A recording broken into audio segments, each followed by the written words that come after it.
Welcome back to Punch Drunk Nerd, the podcast where three friends, three amigos, three bambinos come together to talk about nerd shit. It's me, Luis Gonzalez, and with me is Miguel Sanchez and Deadpool.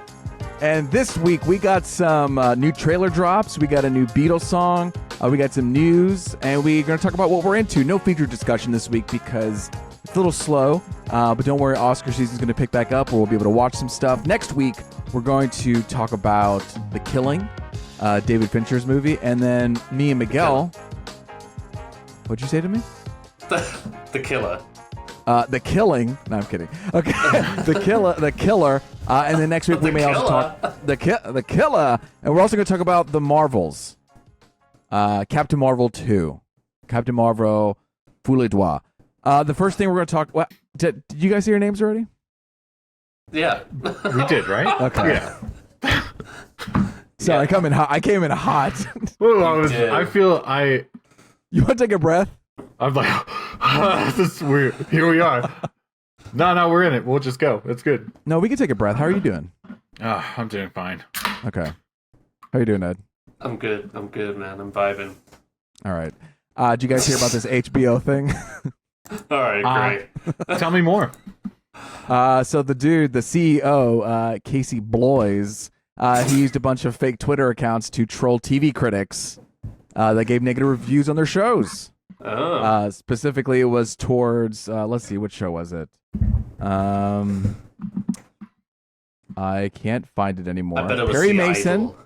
Perry Mason, Mayor of Easton, and possibly The Idol. How did anybody not like Mayor of Easttown?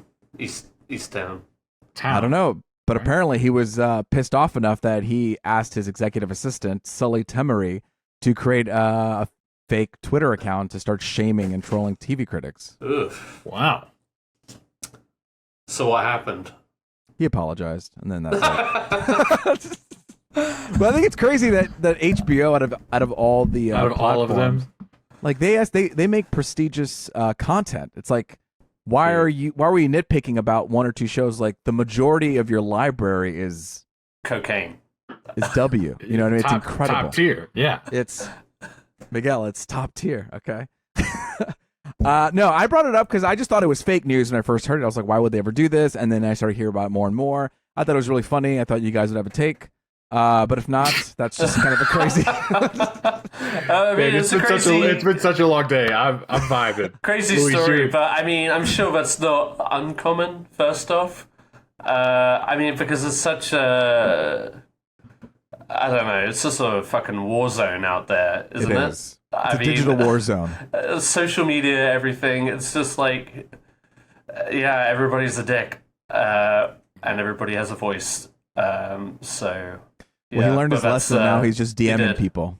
He said, this originated in 2020, 2021 when he was stuck at home during the pandemic, and became obsessed with Twitter, and he wanted to vent his frustration and cocaine.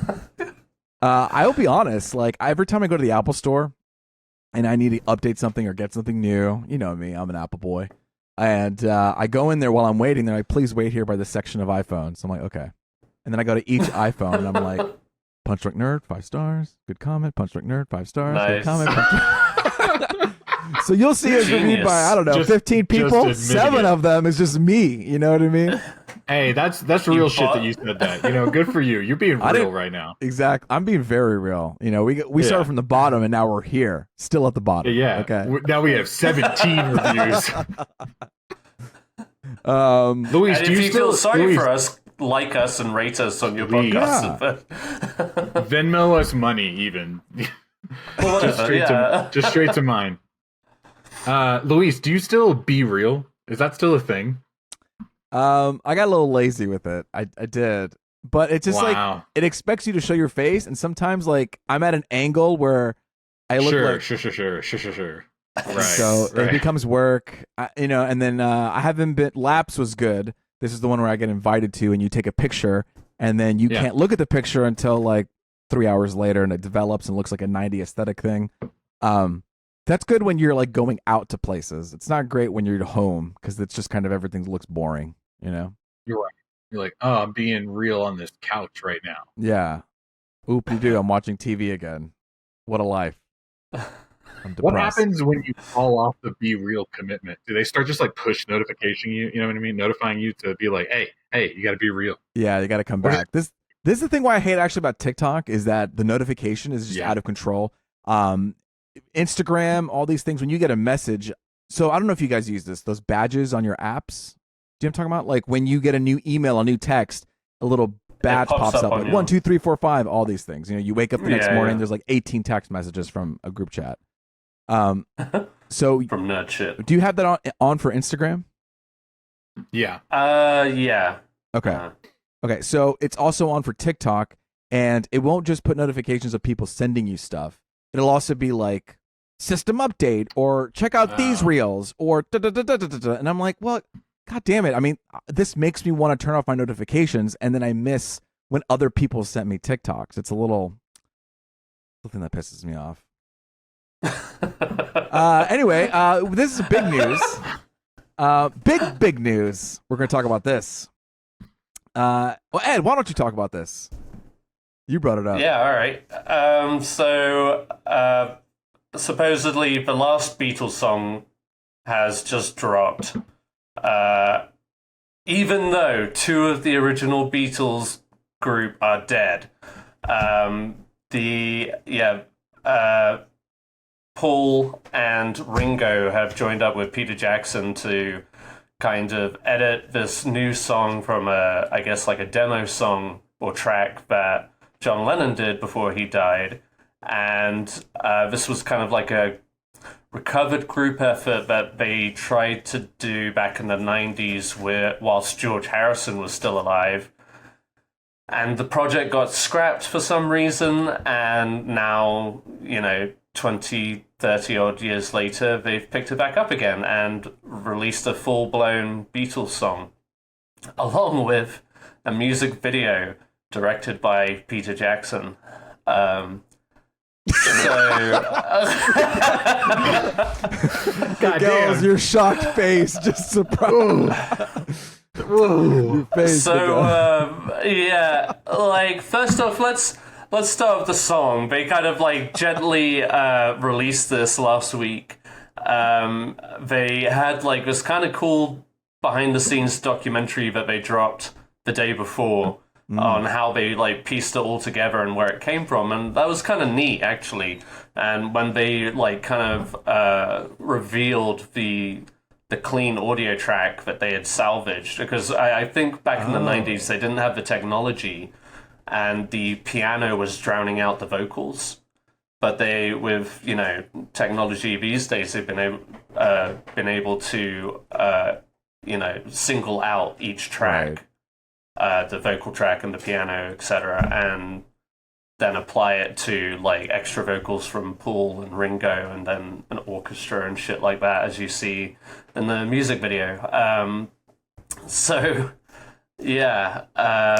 That was all very cool, and Peter Jackson just did that documentary on Disney Plus, Get Back, which was really cool. If you haven't seen it, it's a 3-part documentary of just restored Beatle footage.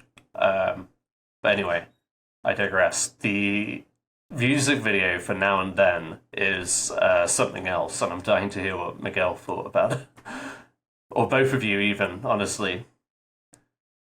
I mean, I'll say this, and then I'll let Miguel talk about the music video. When I heard this a couple days ago, or that it was coming, this song, that they made afterwards, and then they stitched together with different things, and then AI was incorporated, my flags went up, and I was like, I don't want to hear this, I don't want to see this, I'm not in support of this, I don't like it. I don't like the idea of it. I don't like the idea that 2 big members have passed and they're just remaking this and zombifying it. However, after listening to the song, I feel very different, and I like the song a lot.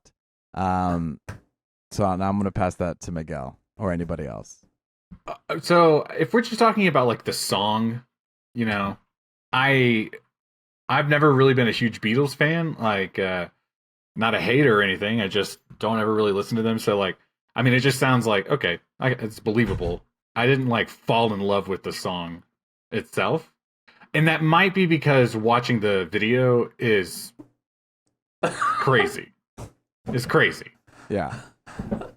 I mean, that's how I saw it. I heard the song through the video first. Yeah. And I just want to say, like, on YouTube right now, yeah, like when I go to the bar just to like kind of like click around, the most replayed part of the song is like the end. Oh, when all the little frames are being dissolved. Yeah. Away. It's like, let's just get to the end of this song is how I feel about it. Like people have skipped over it, you mean? They're like, let's get to it.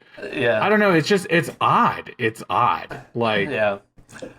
I felt like mixed matched. In that behind the scenes video, again, when they like revealed that John Lennon, just like him a cappella, the vocals, like my jaw dropped. I was just like, damn, that sounds so good. And, very much like at least a John Lennon song. So it's kind of like haunting in a way, but also kind of touching. You feel like sentimental. But then, just put to that jarring music video. It's an odd combination, and maybe the song by itself is fine, and it is. It sounds like a Beatles song, you know what I mean? Like, it just kind of like one of their,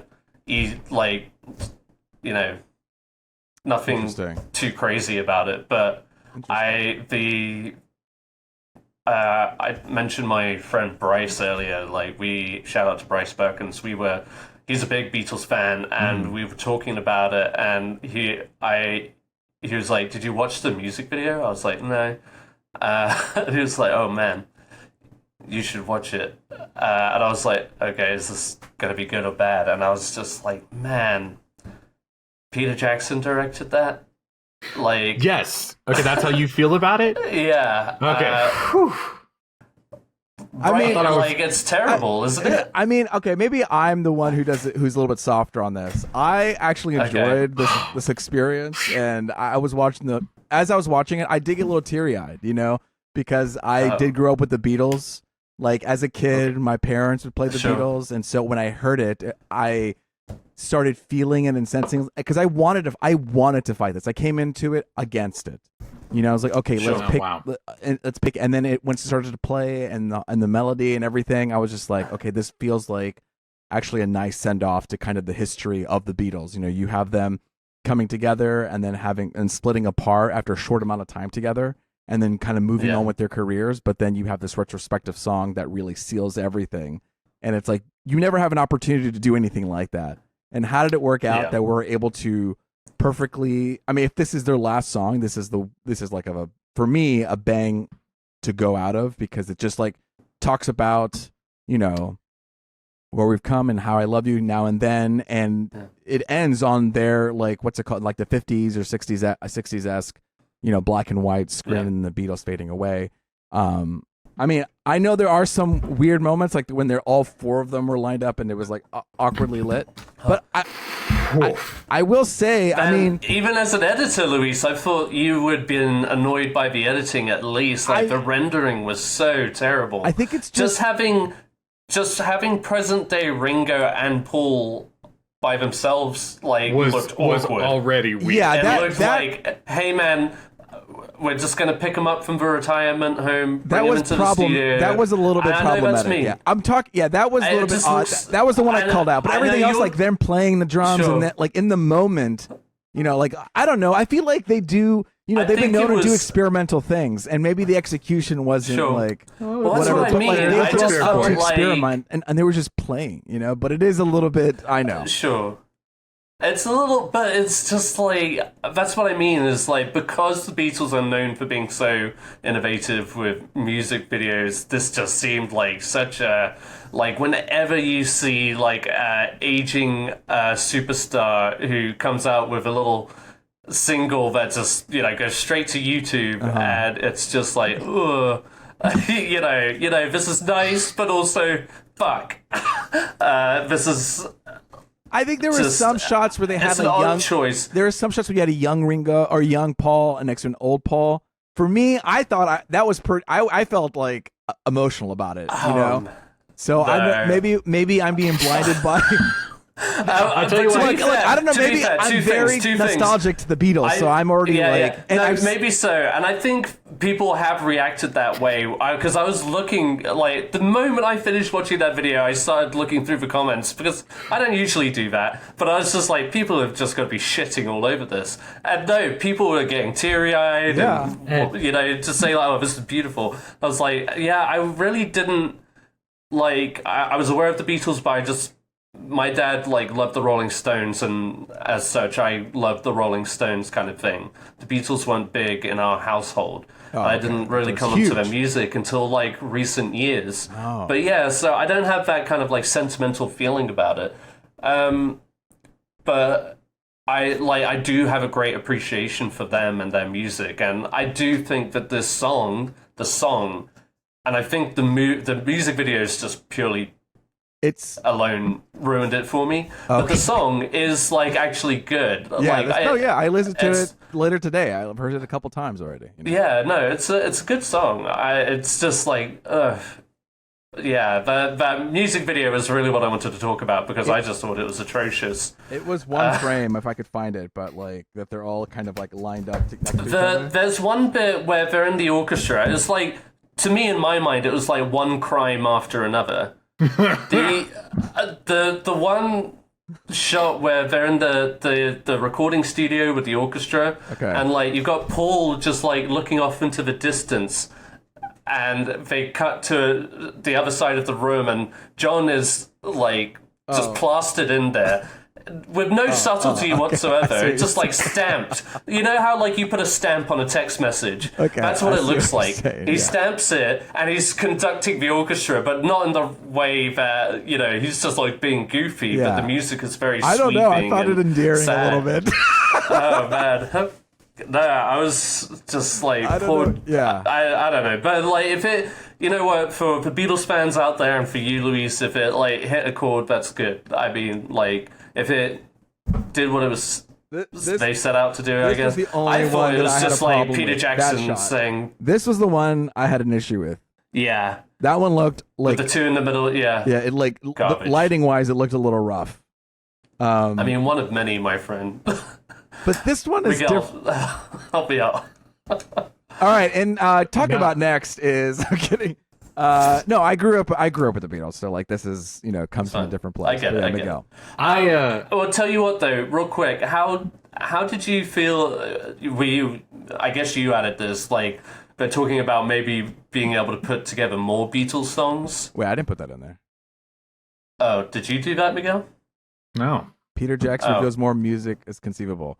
I mean, I don't know. I think that's tough. Let's stop there. It's already difficult to pull this off. You know what I mean? I mean, how many more demos? How much more are we reaching for?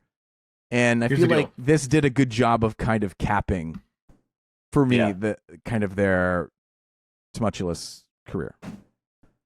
I didn't use that word. I think this is something that studios do a lot now, where an artist will die and then they've got a vault of music that was never released, and then they're well, let's release it. Let's release it. Well, I'm not a fan of this. I think personally, it is what it is. You know what I mean? They've passed away. And that should just be the end of it. I know. What I mean? I felt the same way anything too. else feels greedy. Yeah. Well, this seems like a tribute that Paul and Ringo was able to kind of deal with and go through, and I don't know. There's some sort of shitting on that. Here's the other. I don't have that connection. Tribute to their bandmates. You know what I mean? Because I agree. It's they were such a jam band where they came together and kind of played off each other. So it's how can you really make a song when it's so cleanly sliced together, but it doesn't come off that way? And I feel like Ringo and Paul, I don't know, it came from a place of connection. Can I say that I was talking to Kristen earlier today, and I said, "Oh, Ed," I thought at the time it was Ed. Ed put on this Beatles thing. Oh no, it was you because you told us to watch it. Yeah, Ed put on this Beatles thing, and She goes, "Oh, he hates the Beatles," and I was like, "I know. It's just going to be a really lively discussion." And it ended up being Luis that was like the most passionate about like, "Yo, what did you say about the Beatles?" Like, well, I don't want to discredit y'all. I want y'all to talk as well. Like, you know, I don't want to feel like, oh, now we want to make Luis. Oh, you know, no, upset I just about wasn't it, expecting. I wasn't expecting you to be so passionate. About I didn't expect it either. I expected it to be. I expected it to be real. against That was that. real. I feel bad coming in like just one of those like gossipy bitches. Did you see that Beatles video? Hello. Just like fucking. Yeah, it's like all the worst parts of The Irishman. You know what I mean? Yeah. Damn, you're not wrong. You're not wrong. I mean, You're not wrong. That's fair. That's fair. It's just like awkward shots. Just so many awkward things about it to me. I'm not going to dog on it anymore because you do like it, and I wasn't prepared for that. I want you to come out here raw. I do like thoughts. the Beatles. I respect the fuck out of the Beatles. Like, I've been really into them lately. Thanks in large part to Peter Jackson's documentary, which everybody should check out. It's just like a cool background concert to have, you know what I mean? Just let it play whilst you doodle or look at your phone or whatever. Yeah. Miguel. I do both those things. Exactly, doodle. So anyway, yeah, I thought it would be a fun conversation. Obviously, it's a big deal too. Like, yeah, it's just not something you often think about. The Rolling Stones just released a new album, you know, so did? it's just they're all it's a big comeback, you know. They're all rising from the dead. All right. But anyway, coming soon. I hope not. I don't know. That's tough. Will I add it to my rotation of Beatles song at this moment? Yes.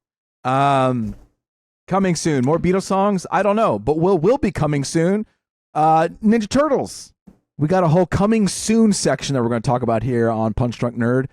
Teenage Mutant Ninja Turtles Mutant Mayhem, huge success. I saw it. Miguel saw it. Ed saw it. Ed's kid went as Leonardo. Ed went as Raphael. That's dope. That's right. And Sarah went as Donatello. That's right. The one that everyone forgets. Yeah. But I think that's unfair. I love that movie. So is this associated with that movie? Yes, we're gonna have for a second I forgot what we were talking about. So I was just there's gonna be a second one. I'm trying to throw it back to you.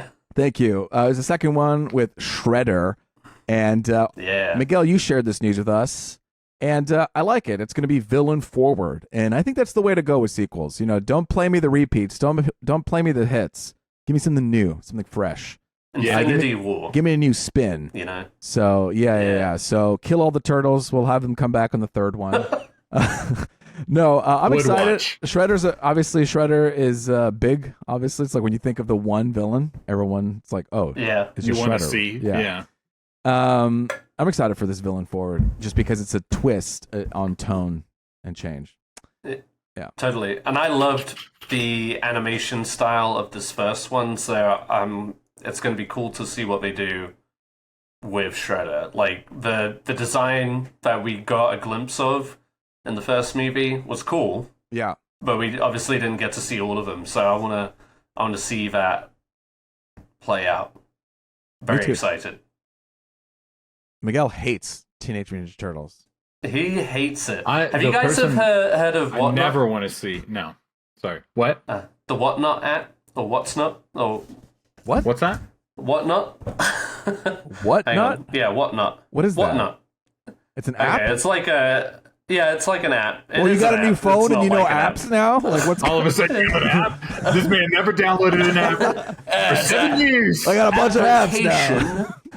He's like swiped. And it's just got like stores so many and times. No, the Whatnot app.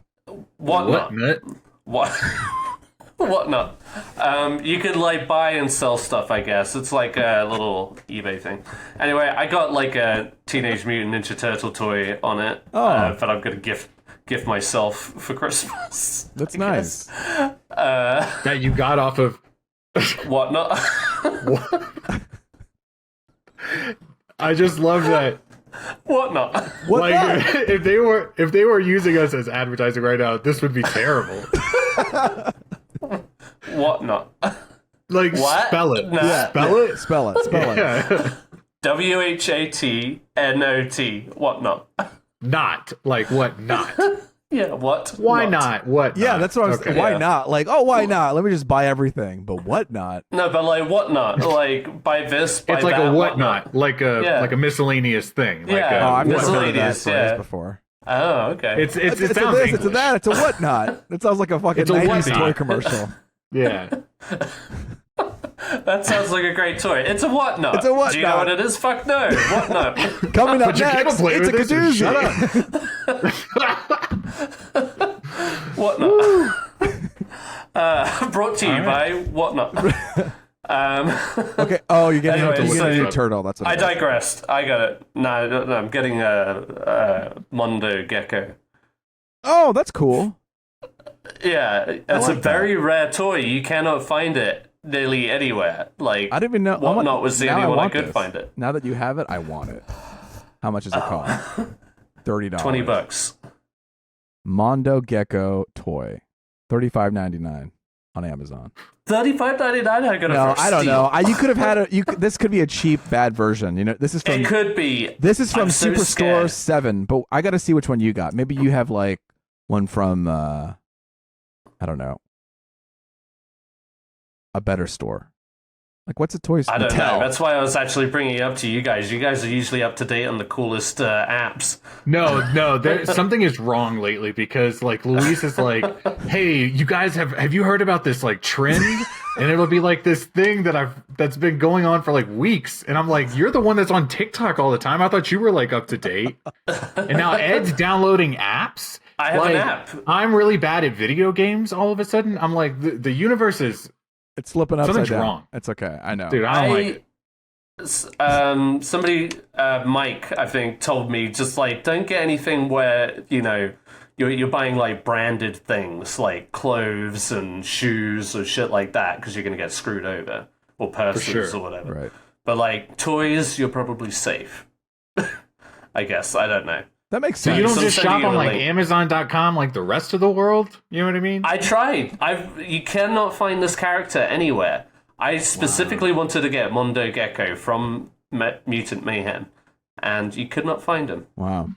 Well, good for you. I looked Ed. everywhere. I'm really proud of Thank you. I'm excited. I hope it turns out good. We'll have a discussion about it when it arrives. A character that Ed won't buy is a character from the show The Bear, which has been renewed for season 3. Did you guys know that? That just says show renewed for season 3. yeah, I did. was, thank God Luis. I did. I hit that on He knew. purpose because I wanted to genuinely surprise you on the show. Ed, did you know this? I did see. Yeah, I'm not completely out of the loop on that. Congratulations. Thank you. Your boy, Barry Allen White. Is that his Jeremy. name? No. That was close. Jeremy Barry Allen Allen White. He is the looks like a Flash. Barry. Oh, there you go. That's why. Okay. Barry Allen White. Okay, Jeremy Allen White. He doesn't sound like he wants to do superhero movies. I thought he said he got Oh, denied look at one. you. He said he tried to, and Look at he you couldn't. kidding. He got denied one, but like now is saying like, well, since really when did could see him superhero do a movies superhero become movie. the? I can't see him. Weren't they fan casting him as like the Thing from Fantastic Four or some shit of a torch? Oh. No. The fan cast that I saw was cousin Richie. Is that Yes, it? as the thing. Yeah.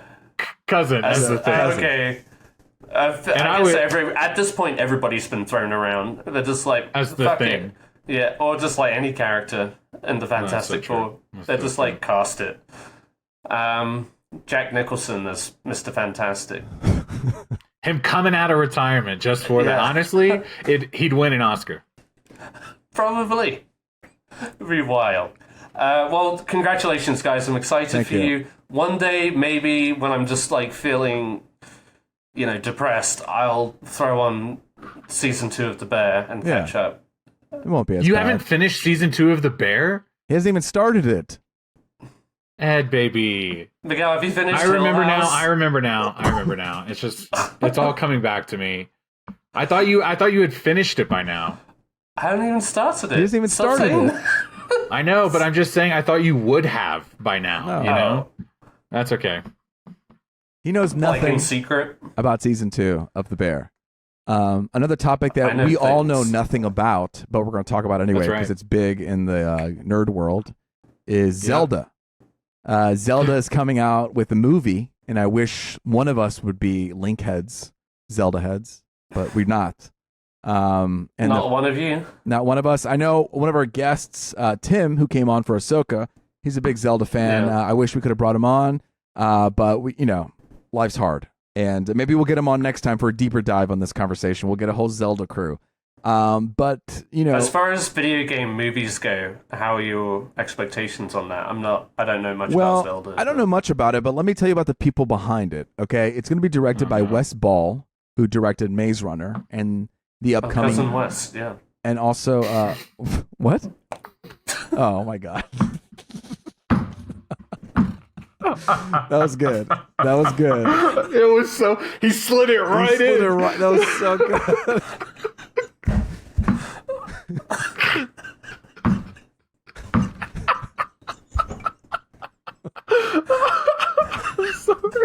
Congratulations. I'm sorry. He said it was such a straight face. I wasn't ready for it, man. Well, your cousin Wes Ball also is directing the upcoming Kingdom of the Planet of the Apes movie. But who's the writer, you may ask? Oh, well, the writer Derek Connolly, who wrote Jurassic World, and had the story of Rise of Skywalker. So, it's a little bit, what's going to happen? I don't really know. Okay. Man, it got so much worse as you went on. Yeah. Like, oh, man. And what's funny is you were like, let me talk about the people behind it. I thought you were going to talk about trending. Every time a new video game movie announced, it's always Chris Pratt trends #1. Because they're like, please. Chris Pratt, it's always like, please, Chris Pratt, don't take this one away from us. Oh man! But Tom Holland was trending too, and I was like, what is the direction here? I guess maybe. I mean, like really buff Zelda, really scrawny Zelda. Well, Zelda's the lady, the princess. The princess, so, right? Okay, but hey, you mentioned that guy. He's behind Kingdom of the Planet of the Apes too. Yes, Wes Ball. Because that's a movie we didn't talk about. We didn't talk about that, so you want to talk about that now? Oh, just real quick. But now that you've mentioned that, that's the same guy who also was behind Rise of Skywalker. No, I'm Maze just Runner. like, oh fuck, Maze Runner. Oh, Maze Runner. But you said Rise of Skywalker. That was the writer. The writer did. Okay. Derek Connolly, the writer, wrote Jurassic World. A couple of that stuff, and then the story, not the script, the story of Rise of Skywalker. Okay. But Wes Ball was directing it, and he did Maze Runner and the upcoming Kingdom of Planet of the Apes. Well, yeah. Did you guys watch that trailer? I did. I did too. I don't know about you guys. I'm a big fan of the franchise, the most recent franchise. And I mean, I know like Andy Serkis and Matt Reeves aren't coming back for this one, but I thought the trailer looked good and intriguing. I always feel like there's like, I don't know, there's like plenty of opportunities to expand on that story, but it also could just be like a cash grab. I don't know. I think it was just more of a surprise that this movie was coming out. I think nobody had remembered that they'd greenlit this thing. Yeah. And what's happening? All the studio execs get up. What just went live on YouTube? Who? Yeah, like, oh, okay, shit. So yeah, it's interesting. But yeah, what did you guys think? I was pretty like whelmed. You know what I mean? Like just whelmed. Yeah. I mean, whelmed. Yeah. I think I said like I didn't understand the purpose. Sure. Like, why was this? It seemed unnecessary. It ties back to the first Planet of the Apes. They were at the top of their peak, and that's where we come in. Right. Like these humans are like kind of low class people. So it seems like that they finally like got to that point where Yeah, Planet and of the Apes. apes are. I see. As far as like the franchise, the overall story Because of the yeah, franchise. the Right. remakes were all I see, kind I of see. like a prequel to kind of like the original. Got it. Yeah, they started at, this like- is what it's supposed to be. Yeah. Yeah, Oh, and I see, I like see. the apes like developing their technology kind of thing, and then capturing humans, like eradicating humans, like flipping that kind Right. of narrative Right. over to where they become the bad guys in the original franchise kind of thing. It could be an interesting take. I just like it depends how if they stick the landing. You know, it's like talking about Yeah. your origins and where you come from and our society and all these things. Like it could ask interesting questions and it could be entertaining, but who knows if it's going to actually like go to that depth. That the way that I'm afraid. I'm afraid like they might Fantastic Beasts it. You know what I mean? Oh. I made my point. That's but you know what I mean? It's Yeah. just like you had a good franchise and you're trying to build off of that without any of the returning cast or whatever, and you just like, okay, is it all style over substance, or I don't know. But yeah, curious little nugget there. Thank you for talking about it. There's bigger news out though today. Yeah, news that things about one of us knows a lot about. Coming soon. Word on the streets, Yeah. right, Miguel? That's right. On Ed. 6th Street. Oh. Nice. All right. Nice. Okay, so you guys hold on to your butts, okay? They have officially announced Rockstar? I almost said Rocksteady. Rockstar Games have officially announced Grand Theft Auto 6. Damn. Okay? It is for sure happening. And we are getting a trailer at the beginning of December, they say. Ooh. So it's coming. This is like the pre-talk of us talking about it when it actually comes out. I'm going to talk about it a lot, I'm sure, when the trailer Question. drops. But How long has it yes, been Ed since the Ball. last one? How long has it been since the last one? oh, you're prompting me on this. I was going to organically get to these notes, okay? Oh, I see it is on the notes. You're right. I'm sorry. Oh, I thought you were like reading ahead and be like, It was well, a genuine. Miguel. It was a genuine question. Now I feel like a dick. I'm sorry. Oh, no. I feel like a dick for not reading ahead. But go ahead. Tell us anyway. So Grand Theft Auto 5, it's been the big meme, you know what I mean, of Grand Theft Auto, is how long ago this game came out. It came out in 2013, in September of 2013. It's seen 3 different generations of PlayStation. It came out on the PlayStation 3, it was remastered for the PlayStation 4, and the PlayStation 5. I said remaster, I don't think that was the correct word, but it has been re-released for each of the console generations. In fact, when they announced the Grand Theft Auto 5 re-release for PlayStation 5, everyone thought they were gonna announce Grand Theft Auto 6, and they were like, "And here's the re-release for $70 or whatever," and it was just like, we're never getting this game. Yeah. And so the fact that earlier, I don't know if you remember, I think was it this year or maybe it was last year. It was kind of when we were first starting the podcast, I think. Something got leaked, a little bit of gameplay of Grand Theft Auto 6, and it was like an unpolished version. It wasn't like, it was whatever it was just like a model. Yeah. And everyone was just like hyped. They couldn't wait to see it. I remember thinking, okay, it just looks like not completed yet. So I'm looking forward to this trailer. I want to see, the finished product, not the finished, but you know what I mean. I did have some notes here that I wanted to talk about. Let's do it. I'm ready. I don't know anything about GTA. I've never played it. You've never played Grand Theft Auto? Not once. Ever? Never. Oh. Even old Ed here. I've played it. I mean, I like to fuck around, but like, I've never played the story mode, but like, yeah, Grand Theft Auto, like from way back, not even just like Grand Theft Auto 5. Is Grand Theft Auto like the OG open world? Is that like where things got popular? Kind of, yeah. So I mean, I think like Ed, my first experience with Grand Theft Auto was Grand Theft Auto 4, and there's more popular older versions of the game, like San Andreas. Yeah, Vice City, those were popular versions. I never actually played those. But the first one I played was Grand Theft Auto 4, and I thought it was amazing. And it was one of those open world games. It was kind of like when I played Spider-Man 2 for the PlayStation, for the first time, the Tobey Maguire Spider-Man movie game. Like that open world was amazing. And you look at it now and you're like, I mean, okay. Yeah. but like Grand Theft Auto 4, like that was like, oh my god, it can be amazing. Yeah. And Charlie, sorry, we're dog sitting right now, and yeah. yeah, sorry, I all of a sudden heard him. I know. Oh well. And so Grand Theft Auto 5, when that came out, I mean, I just remember thinking it was amazing. I was talking briefly about during the Spider-Man segment last week how innovative it was for Grand Theft Auto 5. You could switch between 3 main characters in the story. And I thought it was done really well as far as like a story element, because like I could be anyone I wanted at any time. And I jumped right into the moment they were in. And I thought that was a lot of fun. I played Grand Theft Auto 5 on all 3 versions, PS3, PS4, PS5. I've replayed that story so many times that I booted it up recently, and I was like, well, I haven't played it in forever. Let me play the story. And I like immediately threw it down after like 10 minutes because like, no, I'm good. Like, I played it so much. Times? Oh, okay. Yeah.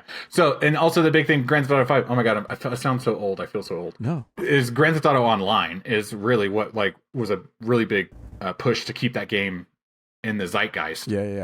Was everyone jumping online and killing each other, and I was terrible at that. That was the when I made the final decision that I cannot play like multiplayer online games anymore because I'm just I am not people good. Are so mean. They're so mean.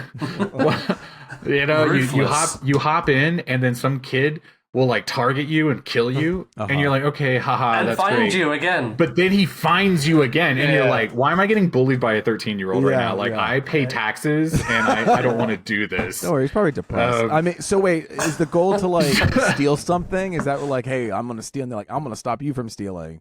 Is that what the online? Are you talking about an online? Yeah.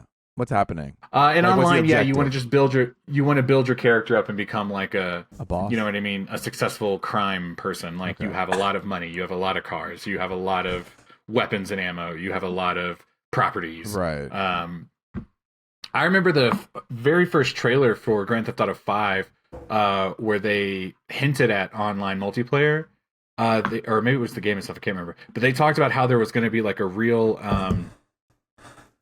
like Wall Street of the game. I'm blanking on what's that called? Like a stock market that you could, put your like video game money in and like play that type of game and try to get more money on some stocks, on some like video game stocks. And I remember thinking like, dude, this is the future, man. Like this is exactly how games should be. In Grand Theft Auto 5, the several times I played that story, I would always get online and first find the cheats, and 2, find like how to make $1 billion off of stocks. And I did that multiple times, and that's great because then you're just basically like unlimited money and you can do whatever you want. Wow, okay. So it doesn't there's no you can hack Wall Street in that game. Sure. Yeah. Okay. You can Okay. Well, there's even in Grand Theft Auto 5 in the story missions, there's like a character you meet who you start assassinating people, and every time you assassinate them, the stock market will fluctuate, and so you can like put money in before you kill someone, and depending on how it goes, you can make money like or lose money. CEO of a big company. Yeah, essentially. Wow. And so it was kind of fun. So you can manipulate the stock market, kind of like yes, Casino Royale and shit like that. Yeah, I mean, it's fun. I can't believe you guys haven't played it. I mean, like I said, I played it. It came out in 2013. Holy Christ. You know what I mean? Played it, but I wasn't, trying to get at the stock market. So a little bit of the news today, what they said was they're announcing that Grand Theft Auto 6 exists, and they're going to drop a trailer for it at their 25th anniversary next month in December. Okay. I wanted to talk about a couple of things just to put myself, tell myself to calm down, because of course as soon as they say we're dropping a trailer, the potential is, it's going to come out real soon, right? December 1st. Exactly. Like the trailer will come out and then the very next day I can play the game. Yeah. You know what I mean? But that's not always what happens, so I'm trying to remind myself. So Grand Theft Auto 5, the last game, the teaser trailer dropped in November of 2011. Oh, wow. And the game didn't actually release until September 2013. Oh, wow. So as soon as you see the first footage, there's still 2 years before you're allowed to play the game. Just as another example, real quick, Last of Us 2, when that trailer dropped, it came out in December of 2016. They didn't release that game until June of 2020. So when you announce a game and you see footage for the first time, Cyberpunk, I want to say, I'm just kind of winging it. Cyberpunk, I want to say, had like a 10-year window where they promoted it for the first time before the game actually came out. So the internet got really excited today that they were like, holy shit, we're finally going to see something of Grand Theft Auto 6. But I'm just trying to remind myself that, dude, it could be several years away. Yeah, it's 2023. So it could be 2028 until we see GTA's. That's a little far, but I mean, yeah, we should expect at least like 2025 just to be conservative. Yeah. Now, they may surprise us. They may surprise us and be like, oh, fuck, and you can have it December 25th of this year. Yeah. Or summer of next year. That would be crazy. That would be pretty reasonable if they're ready for it. But odds are it's going to take a few years. And also, several games have been like, we're going to come out on this day, on this year. Push back, yeah. And then, it gets a pushback like that day. They go, we're not ready. We have to push it back. Mm-hmm. So that may also happen. So, I don't know. I'm excited to play the game. You guys should just fucking play Grand Theft Auto 5 before this game comes out, just to, like, get in the world of it again. You know what I mean? Okay. I'll play it. Okay. Hey, baby. I like Grand Theft Auto, but I don't want to, I'm not going to get in the story or whatever. I'm just going to do my thing. Hey, baby, shut the fuck up for a second. If you're going to play Grand Theft Auto 5, if at least once you have to play the story all the way through. It's 3 really great characters that take you on a really solid, epic adventure. Okay. Well, don't talk down to me when you say it. Just fucking do it. Okay? I'll go on an adventure with you, bud. Thank you, okay? That's all I wanted. I'm down for that. I would play that game. Ed, you played Grand Theft Auto 4. What was your favorite memory of playing as a teenager? What was your favorite thing to do? No, say it. It was fucking a prostitute. Yes. Yes. What is that? You just press triangle a lot? Triangle. Yeah. Like, how does that work? You wish it was that intuitive, baby. No, it's once. Yeah, no, you just and then they walk off and you just watch a car shake back and forth. Oh, okay. So Ed does know. Who doesn't know? Apart from Luis, obviously, but just like... I would try and copy movies after I saw Heat for the first time, just trying to reenact Heat. Oh, in Grand Theft Auto? Nice. Yeah, rob a bank, go to a bridge, and just kind of go nuts on some cops, you know. Nice. Did not make a serial killer out of me. No, believe it or not. Well, once I finish all my games, maybe I'll pick up GTA 5. And then I'll be like, whoa, right, GTA 6 next year? Awesome.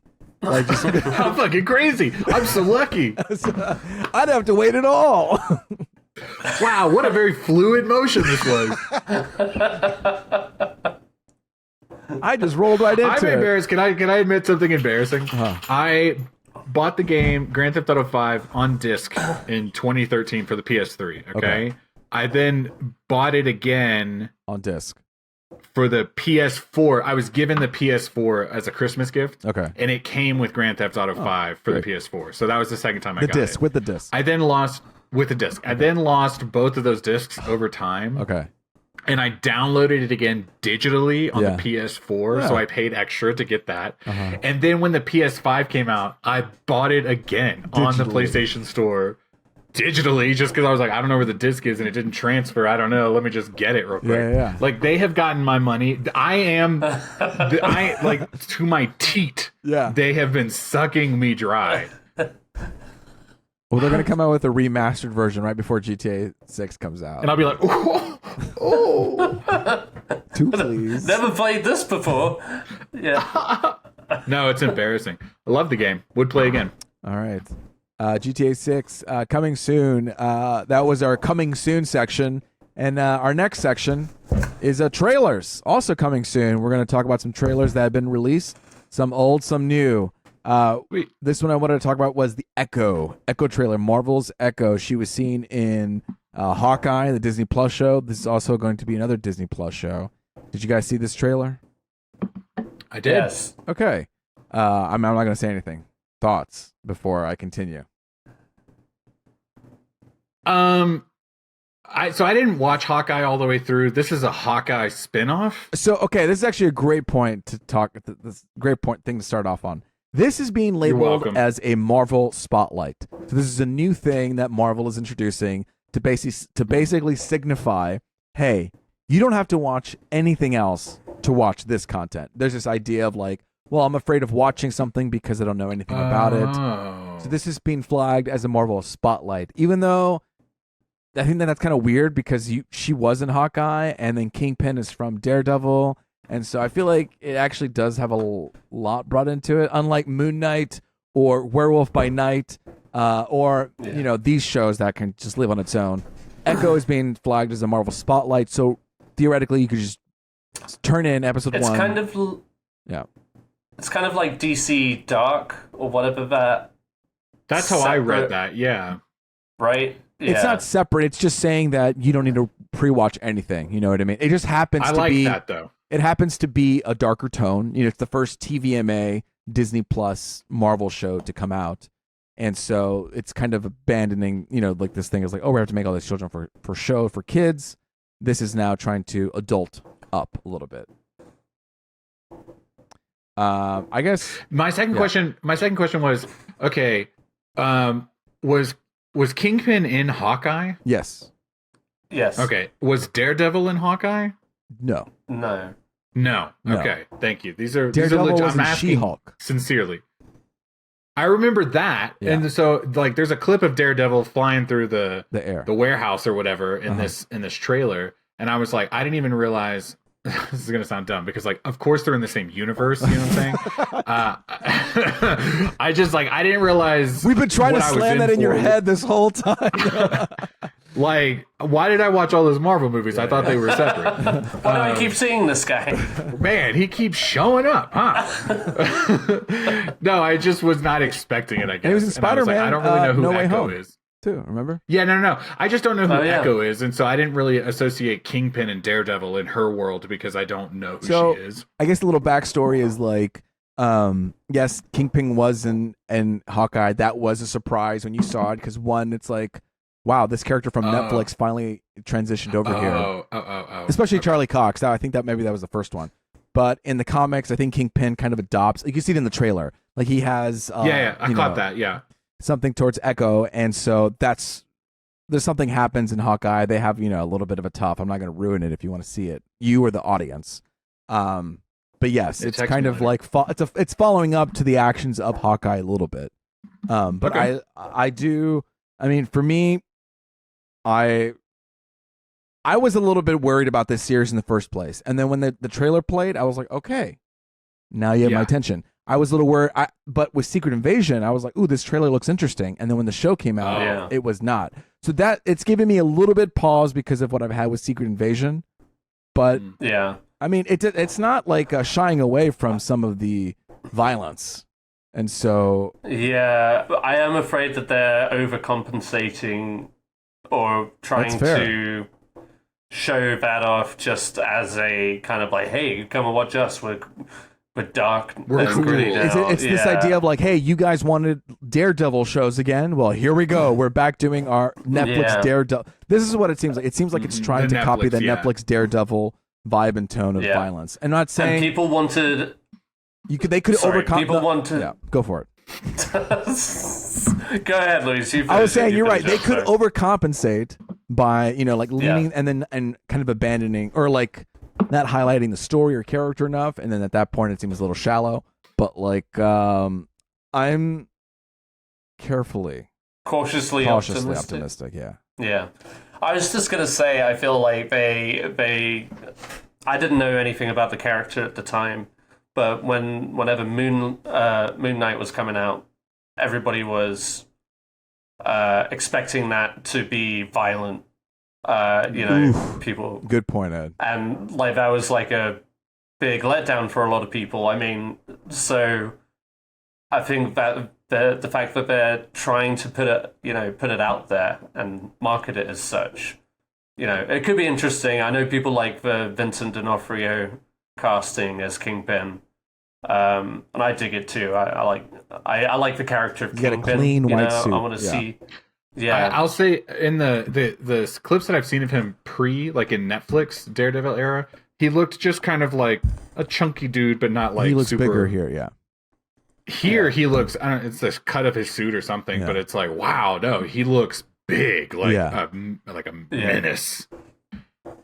And he starts beating the shit out of that poor hot dog vendor. Yeah. But then I'm like, well, you were kind of rude. But I also don't think, murder? I mean, that's kind of he was a dick. Don't get me wrong. Slap him around a little bit, but well, you don't want to mess with Kingpin. He's got a lot of rage. You know what I mean? He doesn't know where to place it, no, so he just places his rage. I get that.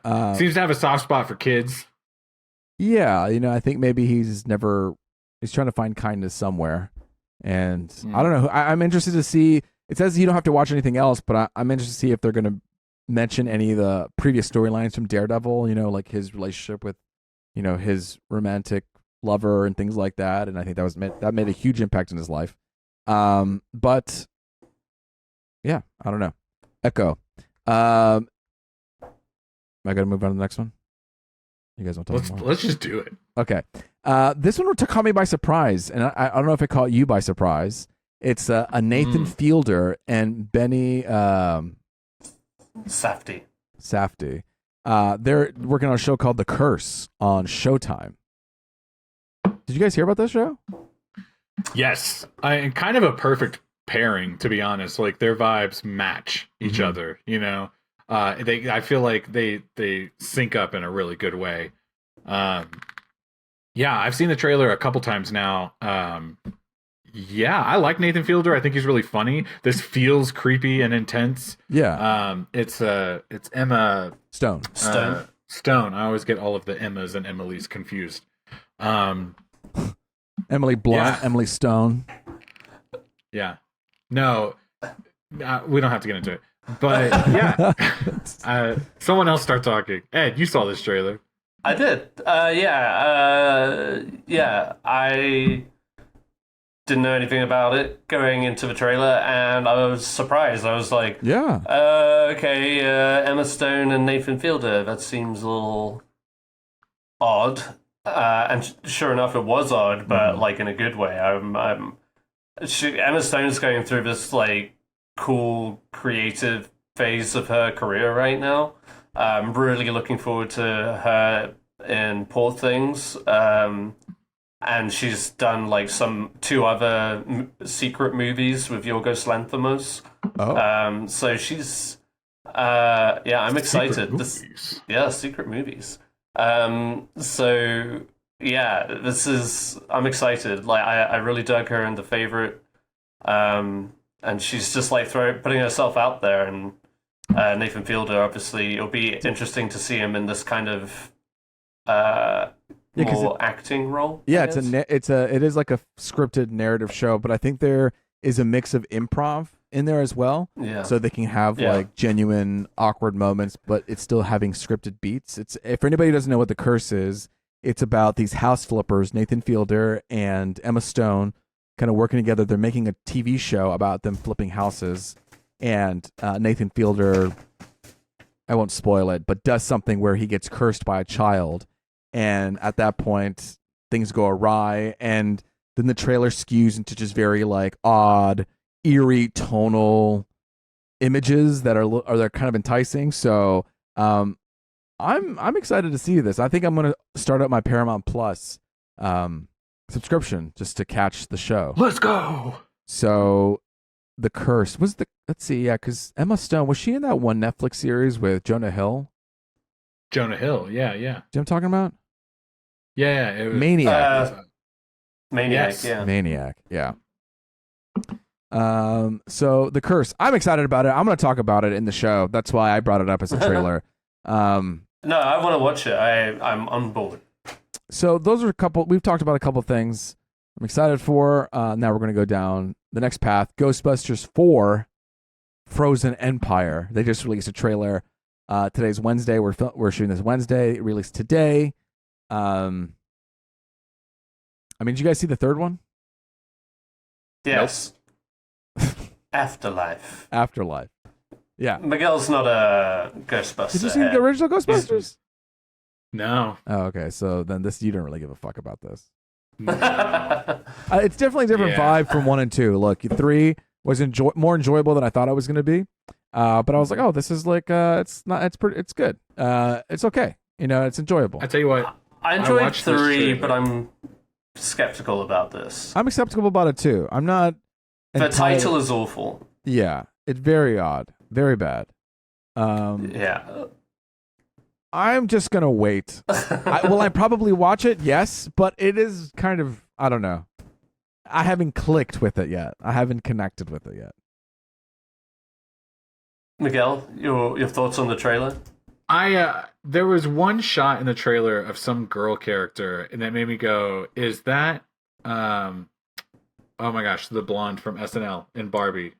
Kate McKinnon. Kate McKinnon. No, I thought it was her? Kate McKinnon for a second, and no, and I was just going, man, if they really want to do it, they should merge those two. Miguel, I thought the same thing too. I was like, wait, are they merging them right now? Like, is this a way to tie it together? Be like really fucking own that shit and be like, no, this is a part of it too. Yeah. I thought that. I know the internet was really riled up about it, but I don't give a shit about Ghostbusters, so I mean, I can't really be taken seriously. But yeah. All right. Well, but why not? You know what I mean? Just fucking do it. You know. We also saw Bill Murray, Ernie Hudson, and Dan Aykroyd pop up, kind of making their cameos. This is kind of the Beatles thing. They look so old. No offense, but it's just like, you know, go relax. You know, when Bill Murray was saying, is this what the Beatles thing was really different needs? than this? Okay, I'm just gonna. Oh, okay. Now all of a sudden, Luis sings a different tone. Well, okay, to be fair, there were 4 members of the Ghostbusters. One is dead, and he made a ghost appearance in, spoiler alert, in Afterlife. We really got to get better about these spoiler alerts. Yeah. We're always good about saying it after the fact. Yeah, but it's just, it is sometimes, I'd say more often than not, it is not done tastefully. Just be I think forward. Yeah, it's okay to be skeptical of it. Okay, I'm gonna roll into this next trailer then, because man, I mean, something to be skeptical about. I was surprised when I saw this pop up on my Instagram feed in this tiny ass little vertical horizontal window. Mean Girls. The musical. This trailer, is this a musical? Yes, baby. Yes. Whoa. Okay, hold on. Time out. Nowhere in that trailer did it tell me that it was going to be a musical. I know. I had to look it up. Okay, so that's a problem. It's based on marketing. It's based on the Broadway musical, right? Because when it started, I was just like, "This is exactly like the first movie." Well, even Tina Fey shows up. Yeah, I was like, "Why are we making?" So what's the difference? Okay, well, why aren't they marketing that it's a musical? It should be like from the Broadway musical, whatever. Like, why aren't we broadcasting this? Sorry, not one did I think. Not once did I think this was going to be a musical. I didn't make this decision, you guys. The Color Purple, they're doing the musical adaptation of the Broadway show. But we know that's a musical because that trailer is chock full of songs. Yeah. And Jennifer Hudson. But this one, and same with Wonka. That's apparently a musical. Okay, well, why are people hiding the musical tag on these movies? I know, like, because think about, quick little anecdote, okay? I used to work at a video store back in high school. And there was a guy who called up one time and it was like, "My wife really wants to see Across the Universe, that Beatles movie, okay? I want you to hold a copy. I'll pay you $20. You hold it for me, yada, yada." He came, he got it. He paid me $20. I held a copy for him. Okay. He went home. He came back that night and he goes, "You didn't tell me it was a musical." Idiot. And I feel like that's what's happening now. It's that man watching all of these trailers going, "Now, hang on a second. Well, yeah, you're gonna I mean, okay, I'm not gonna watch it because I didn't know. I mean, it's just I see what you're saying. I see what you're saying, Miguel. Okay, but I'm automatically. I like the first one. I'm automatically turned off. It's like, why are we, this literally is still like, it's not old enough for us to remake it, and then it has the same cast, like the same teachers. So it's like it's very bizarro world where I'm seeing like, wait, this is kind of like alternative reality made this movie. You know, like an alternate reality of Mean Girls and two. I feel very like discombobulated here, and I feel turned upside down by this trailer, by this experience, and just learning that it's a musical just now. Like, why aren't we? I'd like to assume it's because you enjoyed that first movie so much. Okay, we can all agree. Mean Girls, what a great movie.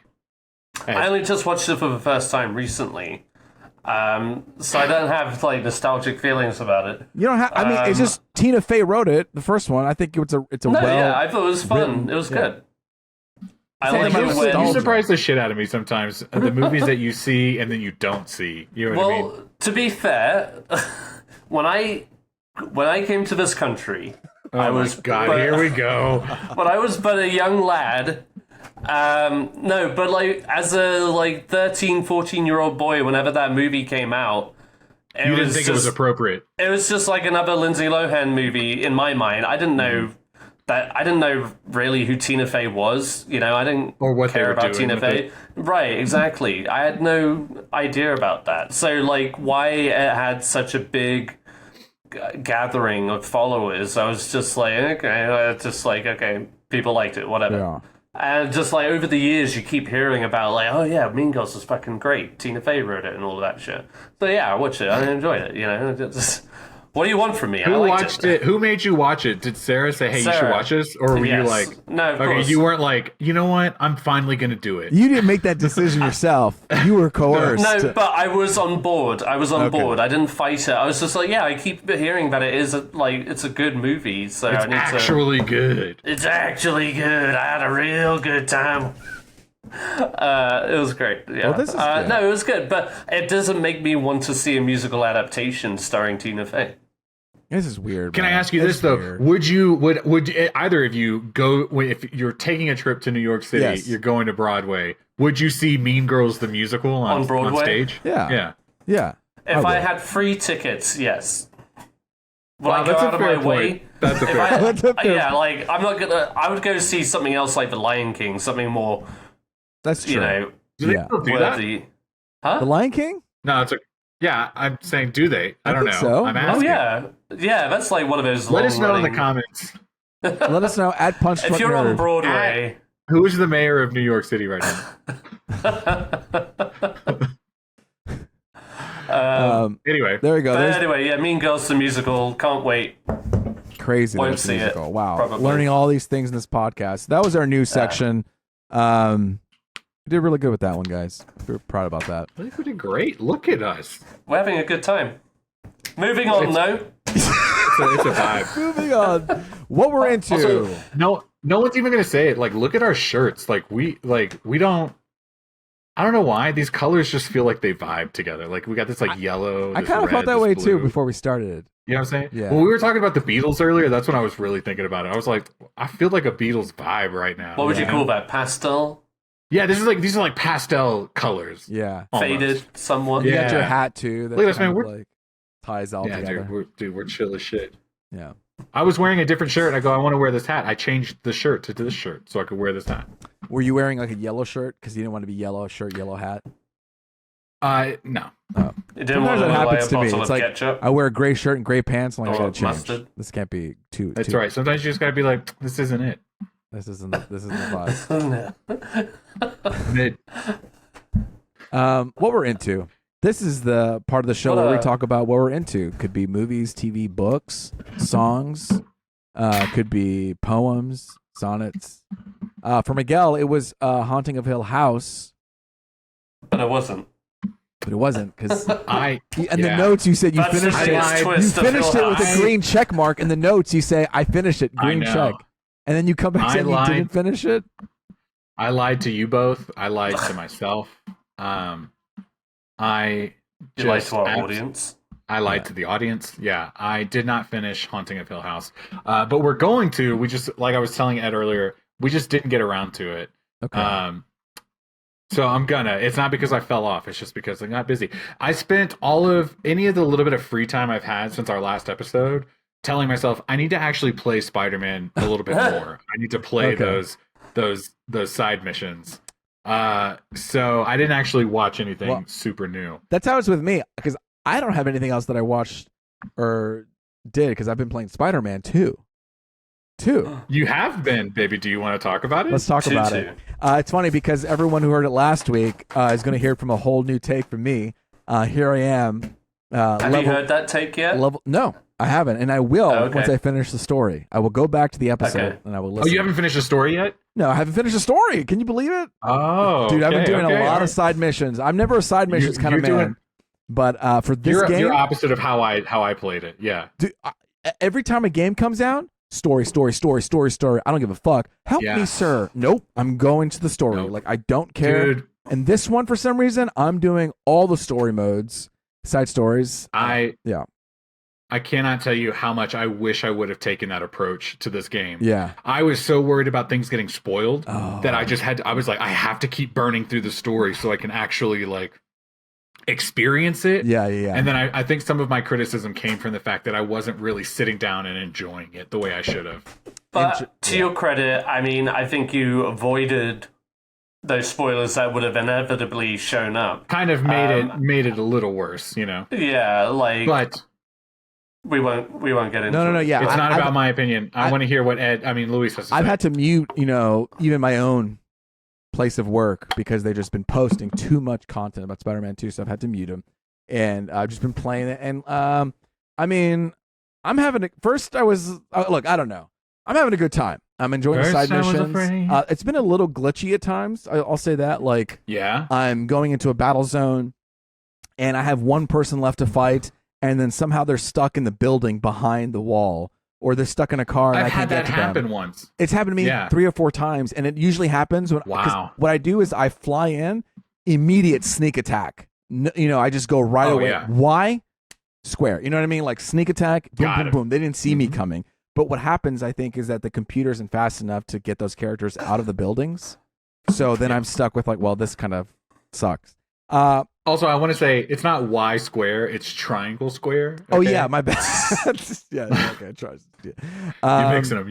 I mixed it up. No, I'm having a good time. Let's see. Oh, as I was playing it, I forgot Venom was a thing. I was like, God, when is he coming? And then I just forgot about him for a long time. Yeah. And then he finally showed up, and I was like, "Oh, that's right, Venom is here."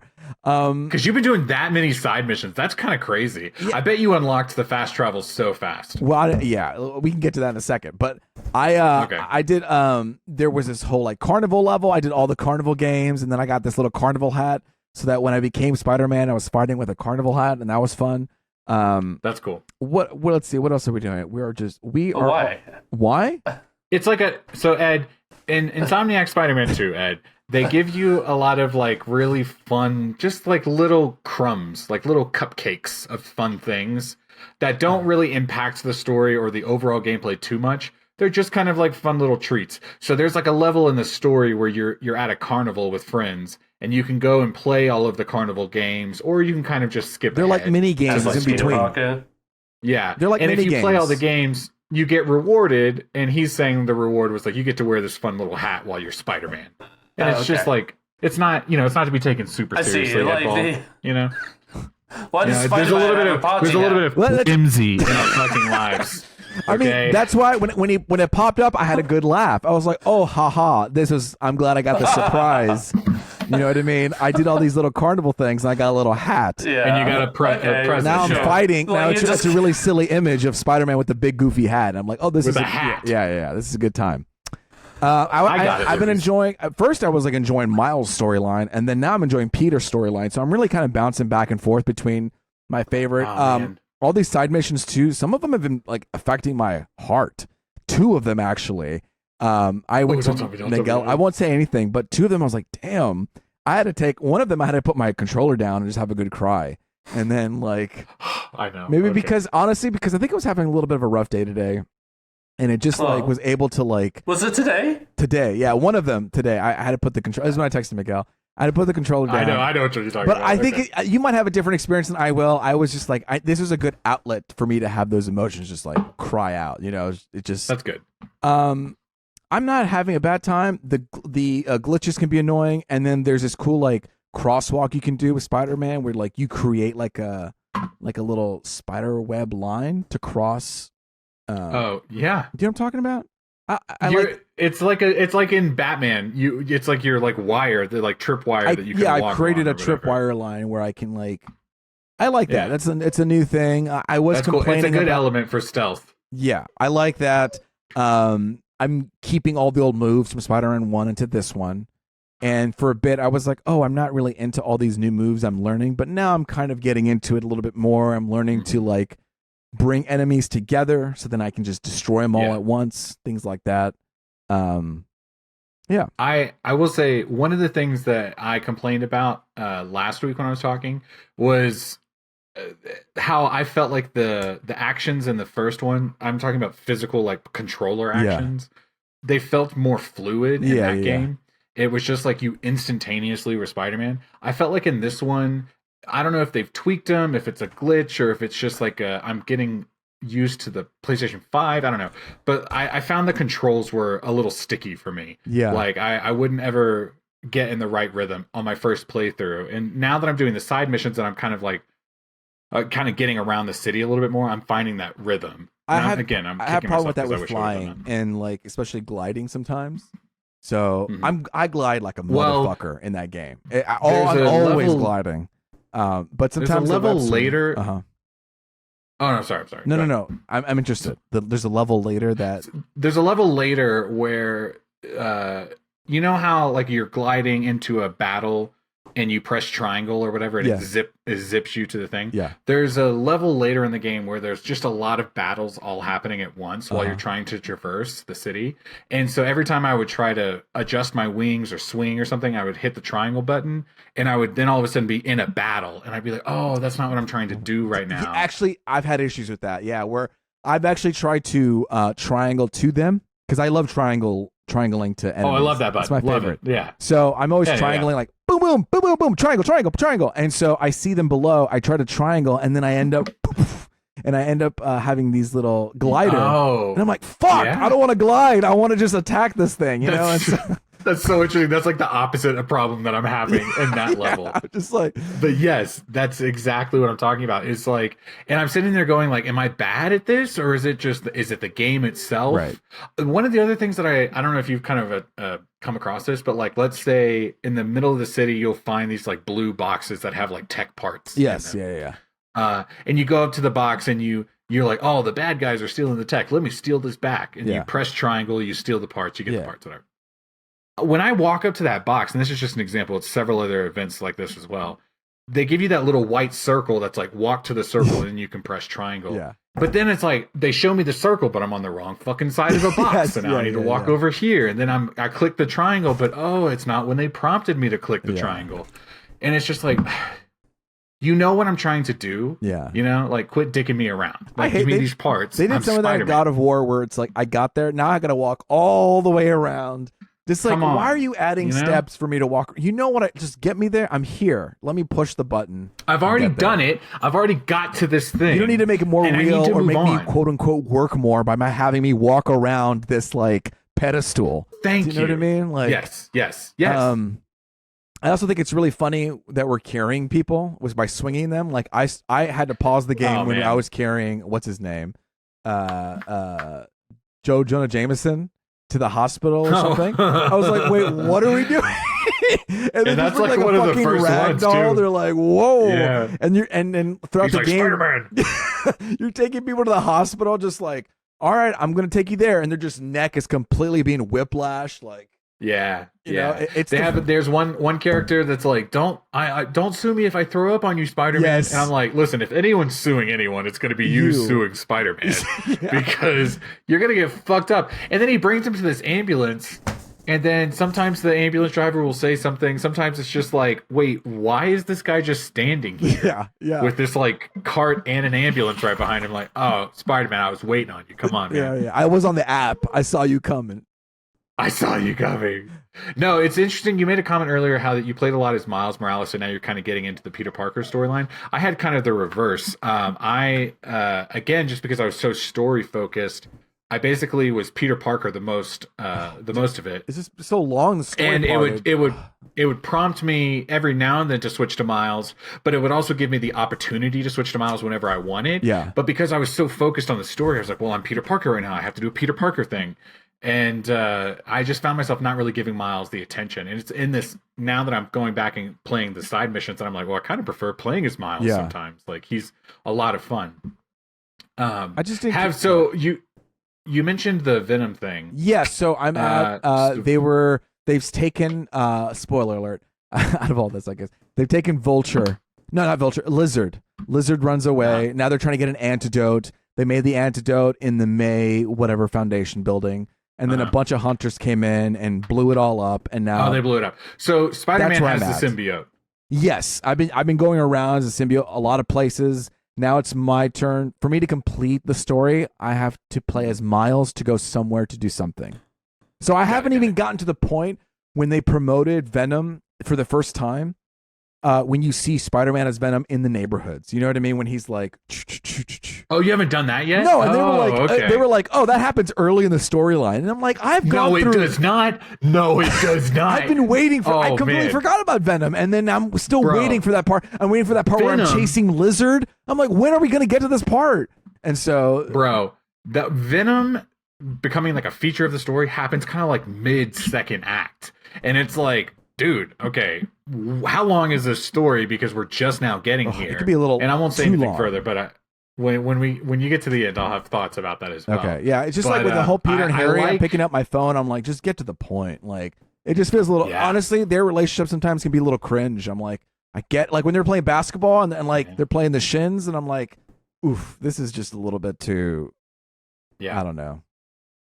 So I just couldn't get with the relationship. I understand it's a huge part of Spider-Man, but that's why I kept going with Miles. I just feel like Miles right now is like a very fresh take of Spider-Man, and I'm having he's like kind of fun. Yeah, I do like them going back in time with Peter Parker, and you get that old look of Peter, in like that '60s look, or do you know what I mean? Like he has that vest, longer hair with the glasses. I'm like, oh, that's a cool way to utilize that very early look of Peter Parker into the storyline. I'm thinking, are we about to go into the multiverse here with all these spider bots? And if so, then Across the Spider-Verse has now become the new thing that everybody has to do. It is the new thing. Listen, here's the deal, without spoiling too much, because I haven't really done all the spider bot things, but it just feels like absolutely setting up that a multiverse setup is happening. It's like how because they expanded to Brooklyn. Now, how would you expand it even more for Spider-Man 3? Introduce, like, I haven't finished the game. Introduce Gwen. Also, introduce New York's in different versions. So, like, oh, I'm going to switch to another multiverse. And then you got to conquer another New York. It's like the upside down.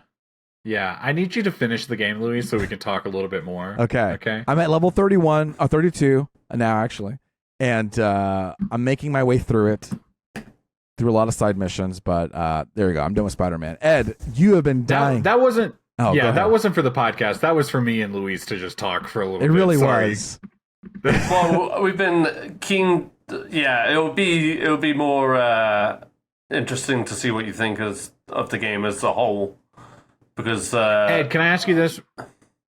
If I sent you a PlayStation 5 right now, I have all the money in the world. I send you a PlayStation 5 right now with a copy of Spider-Man 2. Would you play it? Well, yeah, if I was tasked with doing so. No, not tasked. No, I'm like no strings attached. I send it to you. Just 5, baby. You would give him Spider-Man 2 over Spider-Man 1 to start off with? What would you do? Well, that might give it away. Don't. Here's the deal. I'll send you a PlayStation 5. I'll send you a copy of Spider-Man 2, but you have to buy a copy of Spider-Man 1 if you want to. Deal. If you want to feel the full story. If that's all I have to do. That's the only string. Yeah. No, I'm just I would play it, though. I mean, I know it's a good-looking game, and... a good-looking game. Let's talk about that for a second. Sorry, I said it was done. Oh, Louise, baby, go on. There was a moment I saw a scene, I was like, what the fuck is this? It looked really bad. And there are some parts where it just does not look as good as that first one.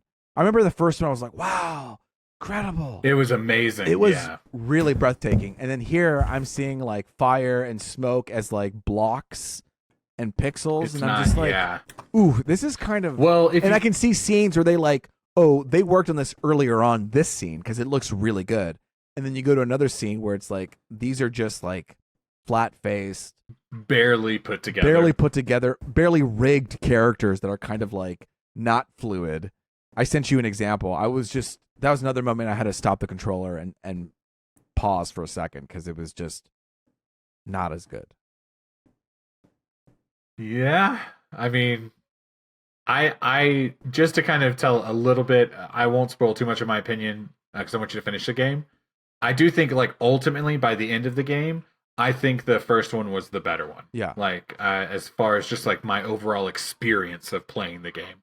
I think a lot of really positives. So I think I'm having a good time experiencing a story through two Spider-Mans. You know what I mean? That's cool to like kind of bounce, and I hope they can creatively wrap that together and intertwine those storylines as we keep going on. But the glitches and the graphics, I wish you just give them another 2 years. Like, I'm fine. 2 more years, clean it out, iron it out. I don't want people stuck behind buildings. Now I have to abandon the mission, restart my PS5, baby. Going back in, and then defeating the thing. So whatever. You have to restart the PS5 on some levels because of the well, one time it restarted the PS5 for me. I lost a Mysterium thing, and I restarted, and then it just like bloop bloop, and it just had to restart the whole. Oh, that fucking sucks. I hate when that happens. Suits. I want to talk about Suits just real quick, and I'm sorry. Yeah. I promised to wrap this up. In the first game, every suit that got released, I was either like, "Oh, I really love this," or "Oh, that's a pretty cool choice. I just don't like it." This one, I felt a little underwhelmed with the suit options. They nailed the suits in the first one, especially because and that's kind of a thought I had about the first one in general, but. I bought the digital deluxe edition and I got 5 suits for each of them, and I don't play as any of those because they're trash, dude. They're trash. They're not good. They're immediately not good. But I will say you this, and I won't give anything away. You might know what I'm talking about. There is one suit for one of the characters that they reveal at one point in the story that I can't wait to hear your opinion about. Okay. So and you'll know when it happens. I want that one suit that looks like a white Power Ranger, but I'm excited to hear about the one you're talking about. I need you to get to the end of the game, okay? It'd be cool if they did Spider-Pig. Oh, speaking of the Spider-Verse movies, you can get the Into the Spider-Verse and Across the Spider-Verse Miles Morales suit. Yeah. And it comes with a setting built into that suit only that makes it look like the animation style of those movies. Yes. So, like Spider-Man will swing like normal, but if you're Miles Morales in the Into the Spider-Verse suit, you get that kind of like 30 frames per second look, where it's kind of like a little choppy, and it's nice. I played the Miles Morales game, the expansion, beat it in one. Oh, did they do that in that one? I beat it in one day. Yeah, they had it in that. They did the same thing where it's like. And once I got to that suit, I exclusively played with that suit. Except it's clean. I did take off that effect because after a while I was like, okay, I needed a little bit cleaner. No, I get it. And the Spider-Man, the swinging in the games is so fluid that the novelty kind of wears off when you change that up a little bit. Yeah. It's like, okay, but the suit is awesome, and so I just got it. I forget which one I got, but one of the animation Into the Across for Miles. So I suited that one up real quick. So yeah, it's good times. Ed, baby, I'm sorry. Every time I keep thinking we're done talking about this, I want to talk about something else. No. Talk about it. I know you guys have been waiting to talk about it. I mentioned I wish I could just stop this podcast and play right now. If I seem completely uninterested, it's because I am. Luis and I can finish this talk. We can finish it off. Ed, off camera. You watched. You actually were supposed to talk about this last week, and you didn't. We've lost all of our audience members by this time. The Killer. Oh. So why not? Let's talk about The Killer. All right. So The Killer is David Finche's... Oh, I've lost Miguel and Luis, too. I'm here. The Killer is David Finche's latest film. It's coming out on Netflix as you're listening to this episode. It's coming out on Friday, today, when you're listening. And yes, they had a small theatrical run at the Alamo Drafthouse. And I, of course, went to go see it. Let me say, if you're a big David Fincher fan, I'm trying to see what you're texting now. I don't know if you're making fun of me or not. No, I'm not. Sorry. I was doing what I was texting. That was that. Just ignore it. You son of a bitch. Lost my train of thought. Anyway, David Fincher, The Killer. It's about The Killer. It's based on a graphic novel, a French graphic novel of the same name, and it's basically just about a hitman, a bad day in the life of kind of. It's not like a action forward hitman movie. It's not just like chases and explosions and whatever. It's very much kind of like a character study of an assassin and how he responds to a job gone wrong and how he eliminates any kind of threat as a consequence of that job gone wrong. It's mostly like a majority of the dialogue is mostly internal monologue through Michael Fassbender, who plays the assassin. Look, I had a good time with this movie. I went with 3 other people, Sarah and our friends Josh and Holly. All 3 of them did not have as good a time with it. I enjoyed it. I enjoyed it for what it was. I was like, I love that kind of precise, methodical kind of character portrayal of like a hitman, like in Leon the Professional, the Jackal, the American. I love that kind of just like that inside look of just like the intense personality it takes to be a hitman and be very good at it. You know, he's kind of like a high-priced hitman, if you will. You know, he goes through certain connections who he has to cut ties with. I bet he's once depressed as hell. this job goes wrong. Not really. He's got like a nice house in the Dominican Republic, and his girlfriend gets beat up after this mistake. And so this movie is basically his response to that. And yes, there are very like intense moments there. It's all about this like I said, this methodical approach to each thing that in his head he has to eliminate to secure his very safety. surgical. You know? He's surgical about Yeah, it. and it's like the internal monologue is pretty amusing just to hear him go through it, because it's like he's reassuring himself kind of thing. He's like calling himself out on mistakes and kind of breaking it down for the audience as he's doing it, but you're just not in like he's feeding it to you. It works, I think, and there's like a good action scene in it. The opening 30 minutes are kind of like the build up to this first job. And it's like a hit that he's waiting to arrive at this kind of like hotel thing. And they're like a week late. He's been stuck in this kind of apartment and he's just kind of trying not to go crazy. You know, he's stretching and shit like that, you know. It's all very habitual and OCD, but it's very... it's just intriguing. I like that kind of stuff, obviously, and Michael Fassbender's really good. It's nice to see him doing stuff like this again, and for David Fincher, this is just kind of like he could have done it in his sleep, you know? It's not gonna be hailed as one of his best movies by any means, but I enjoyed it. I thought it was a solid movie. And, you know, it is coming out on Netflix, and it is less than like 2 hours. It moves pretty smoothly. I think it's worth a watch, especially if you're a fan of David Fincher. I think there's a lot to take away with, and it will surprise you too. And you have like a kind of brief role, but a good one from Tilda Swinton. You know, it's a good little fun Fincher movie. You know. Well, so fun Fincher. Oh, well, okay. like for Fincher, this is Fincher having fun. Fun for Fincher. Fun for Fincher fans. Put it on the poster. I'm down. I'm ready. I'll watch it once it comes. I've been busy. I haven't been able to go to the movie theaters. So you know, I'll watch it on the Netflix. Thriller. I will watch it on Netflix. Well, best believe we're making time to see the Marvels this weekend.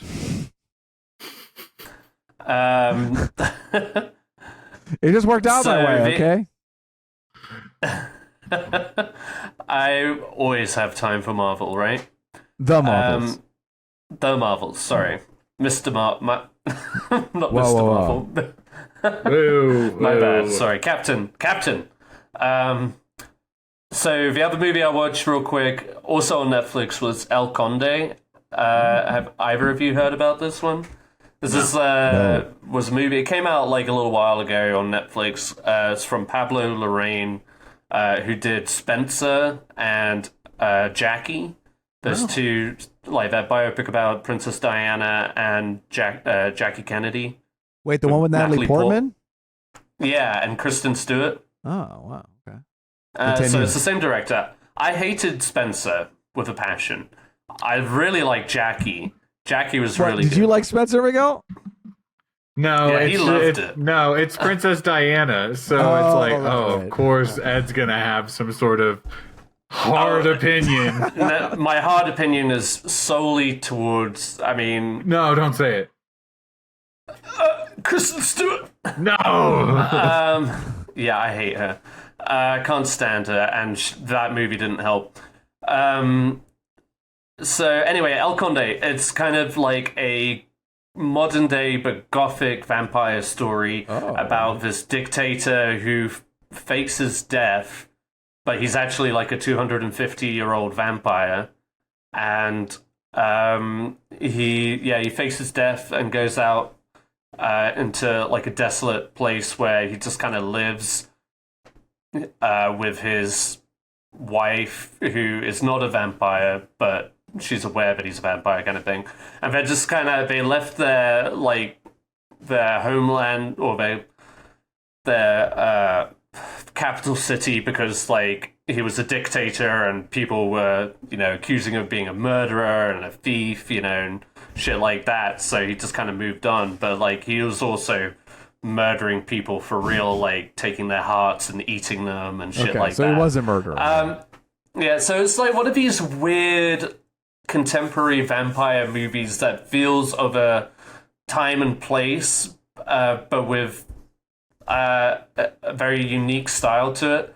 It's like very it's almost like deadpan acting, and I enjoyed it. I think for the most part, it's a weird little movie, but it's a lot of fun, especially if you like that genre.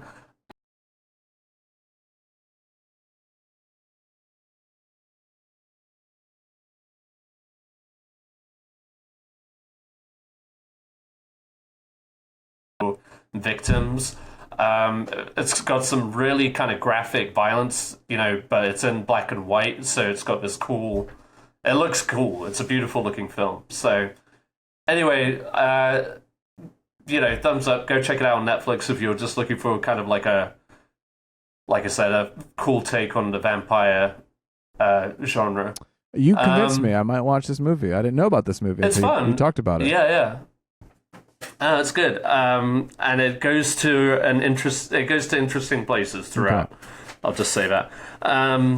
Also, super short. It's like an hour and a half or something. An hour and 45. Come on! I mean, after watching 3.5 hour movies with Scorsese, hour and a half is nothing. I know. Easy. It's a breeze. All right. So, lastly, the movie I really wanted to talk about is the movie I saw last night. Is Anatomy of a Fall. It's the French movie that came out during Cannes, and it won the Palme d'Or, which is the highest prize at Cannes. Oh, I didn't know that. Which was like what Triangle of Sadness won last year at Cannes. Okay.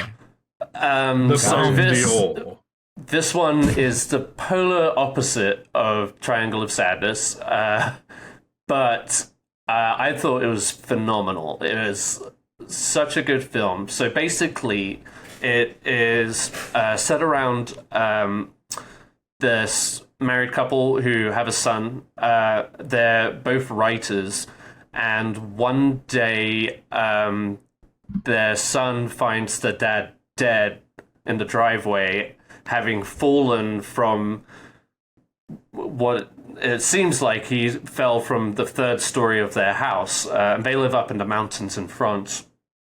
And his mum comes under suspicion because some of how the body is laid out, the head wound on his on the corpse and other marks, like all kind of raise suspicions. So she's prosecuted, and it basically. It's not like a murder mystery. It doesn't play out like that. It is more of like a family drama that unfolds in a court setting. Oh, It mostly takes place in a courtroom, but it's not like melodramatic court drama, you know. It's just this family drama that through this one event is unfolding, obviously, and finding out like who was this couple and what what happened leading up to this moment. Why is the wife so suspicious? And like it doesn't ever kind of gear you one way or the other, because every time one thing is revealed where you're thinking, oh, like she did it kind of thing, it reveals something else where you're just like, oh well shit, maybe that did happen, you know, kind of maybe it was an accident. All of these elements, I'm trying not to get into spoilers, but like it just kind of unfolds, but naturally. It's not like a shocking twist, it's not overplayed, it's not dramatic, it's kind of just raw and gritty. And the editing is so well done. It kind of cuts between... It has like certain flashbacks of like brief moments, even like hypothetical moments of what occurred that day. And only revealing just what you need to know in that moment for that scene. But like one of the most jaw-dropping scenes, and no exaggeration, I was just like gripped, is like the husband had some audio recordings of a fight that they had the day before he died, you know, and when they reveal that in the courtroom and how they cut back to a flashback of the moment and then cut it, not the audio, but they cut the drama, the flashback scene itself, and cut back to the courtroom and everybody listening to what happens after that. It's incredibly powerful. It's so good. Oh, and I didn't mention this. The son is like essentially the only witness to what happened, and he's blind. I knew it. So, but it's not like in a cheesy way. None of it it sounds like it's ripe for like an American, you know, courtroom drama, but it's totally not that. It's this really just tense family drama. It's really tragic, and everybody is really good. The actress Sandra Uller, the mother, she's in another movie coming out this year called The Zone of Interest, which is another big Oscar contender. But she's fantastic in this. Like, I love Lily Gladstone. I'm really looking forward to Emma Stone, but like in my book, she's like, she should be like in the conversation for sure. She's really good at this. So anyway, it's a really well made movie. I really would strongly suggest to anyone who's into that. I will say it is a little long. It's 2.5 hours. But I found it engaging the whole way through. And like, again, some of the acting is so phenomenal, and the editing and the writing, it's really good. So yeah, Anatomy of a Fall, it's in theaters right now. Well, you know, if I have once I have time, I want to watch it. We can talk about it. Miguel will talk about it. We'll all talk about it. We'll have a good old grand time. Miguel won't see it. No, I've got the AMC subby, baby. I'm about to see all the movies. No, you're not going to see it. I'll wait till it comes to Plex. It'll come to Plex, all right. Then it has no chance. A French movie on Plex at home, forget about it. It's fine. I will say this, actually, because the Sandra Oehler, she's German, I think. So her character is from Germany, and her husband met in London, so her primary language that she uses at home is English. So throughout a good chunk of the movie, she, who's the main character, talks in English. Okay. Speaks in English. So, you know, it's like half a foreign film. I just want to say, I take slight offense. Like, I have definitely watched movies that are all subtitled. Like, I will read. In fact, all of my movies in general have subtitles because I live with a person who's hard of hearing. So that is just our life. movies with subtitles. So I don't want to come across like I'm too good to watch a foreign movie. Okay, You just won't watch old movies. I won't watch an old movie for shit. Or foreign films. Or honestly, the foreigners can get out of here. No, no, I would watch these movies. I loved Parasite. You know what I mean? Like I went to the movie theaters and saw that movie. So let's slow down a little bit. We did go to that one. We did. Oh. Well, Anatomy of a Fall, Killer. I'm gonna see. And I'm gonna see these movies. Okay, I'm gonna see these movies. We can talk about it when we do the next what we're into. But that's it, folks. We did it under 2 hours. What a chill episode. That's nice. I feel like we're figuring out our rhythm here. Yeah. Question, Miguel. We always say that. I do. Before we go, I actually had another question about Spider-Man 2. Fuck. He quits, he leaves. Just kidding. All right, good night. No, real quick. How far into the story am I in right now? We just had that big explosion at their foundation. Have you done the lizard? You haven't done the lizard. We haven't chased boss him down battle yet. Like now, it's Lizard like is miles basically going like- to the storyline. I can't continue. Lizard, I'll tell you if you shut up. Oh, okay, Luis, my bad. And I will tell. Lizard's like the halfway. He's the halfway point. Okay? Like that to me was like, okay, now we've moved to like the second half of the story. Okay. And I have thoughts, so you can go back and listen to the episode. But I also the reason why is because I was like, how many more side missions do I want to do before I go back to the story? I was like, okay, I feel like maybe now it's time. When you slide the app open or whatever, I'm pretty sure, or in the missions tab, there's somewhere where it breaks down how many more missions are left in the story. And the map you can see, right? In the map you can see all the different stuff. But it'll tell you somewhere like as far as like the story missions, you have like what I mean, you're at like 17 out of 30. I actually didn't know that.